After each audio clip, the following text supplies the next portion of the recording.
Ассалаумағалейкум баршаңызға. Мен Қуанышәлі Сағынжан, Орал қаласындағы нөмір 41 мектеп-лицейінің 2020 жылғы түлегімін және алтын белгі иегерімін. Тарыдай болып, таудай болып шыққан мектебімді мен былтыр бітіріп, қазір Лев Гумилев атындағы Еуразия ұлттық университетінің 1-ші курс студентімін. Менің мамандығым ақпараттық қауіпсіздік жүйелері. Сендерге ұбт-ға берер кеңесім, ең бастысы қорықпаңдар және де асықпай барлық сабақты дұрыстап дайындалыңдар. Және де айтқым келетінім, таңдау пәндеріне көбірек көңіл бөліңіздер, себебі қазір таңдау пәндерін тіпті тағы да көбірек балл қосып тастады. Және де таңдау пәндері осы өздеріңіздің жоғары оқу орындарыңыздағы алдағы уақытта өте керекті және оқылатын сабақтар болып табылады.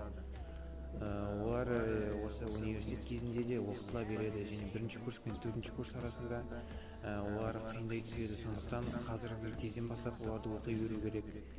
Және де сонымен қатар, ұбт-мен қатар сендер ағылшын тілінде оқи беруге кеңес беремін.